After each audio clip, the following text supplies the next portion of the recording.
Hi, this is Sai Sashwati and I'm a legal intern at Lex & Company. Today I'm going to discuss about the doctrine of Indo management.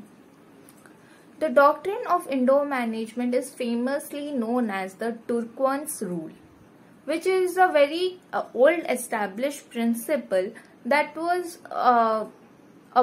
which was recognized about 150 years back. So, doctrine of Indo management is related to doctrine of constructive notice.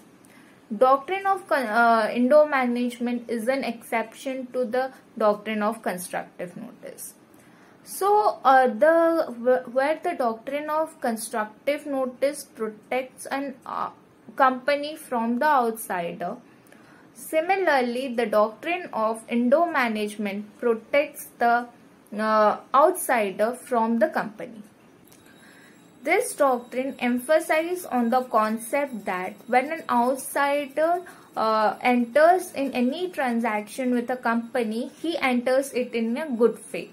And it is a presumption that the person who is entering in transaction with the companies believes that there is no irregularities in the company and all the procedural requirements have been complied by the company.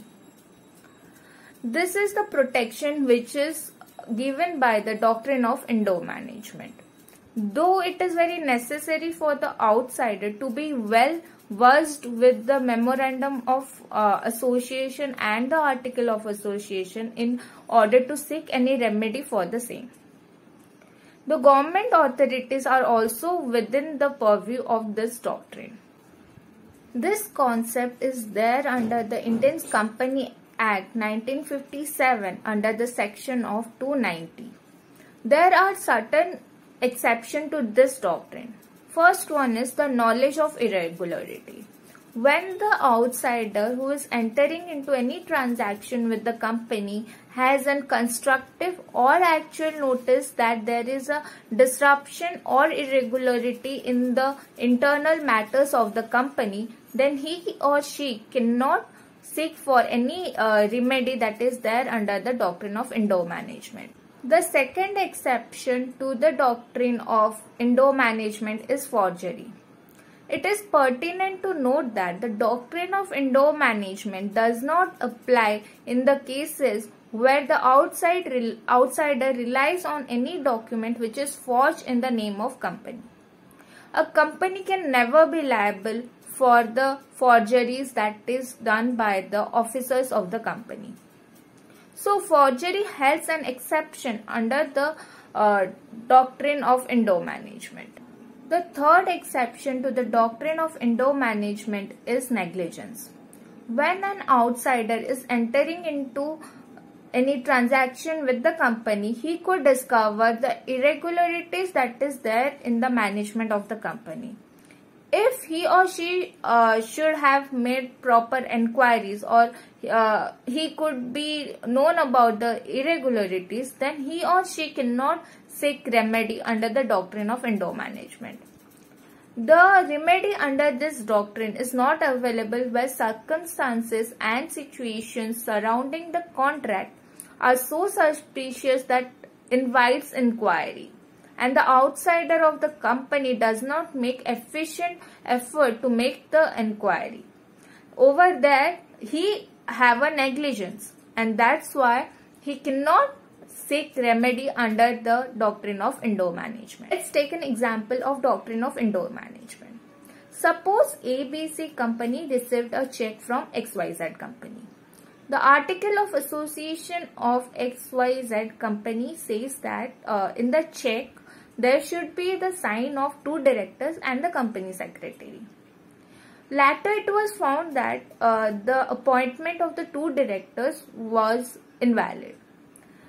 Here ABC company can sue the XYZ company because under the provision of doctrine of Indo management.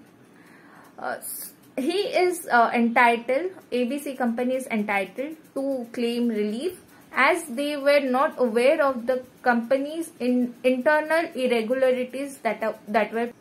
So the doctrine of Indo management is a old century concept which was needed in accordance to the needs of the modern time. This doctrine is solely based on the interest and the rights of the third party who enters into any transactions with the company in the good faith and to whom the company stands indebted. This rule is mainly emphasized on the fact that the outsider that enters into the transaction with the public company are not bound to have a proper inquiry of the company's internal procedure and processes, and additionally will not be affected by any irregularities that were there in the internal process of the company and they were unaware of it. After certain times, there were certain exception to this doctrine, such as negligence, forgery, knowledge of irregularities, or act done beyond the scope of apparent authority.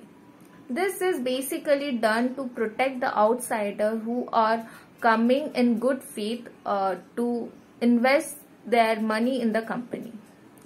So that's it.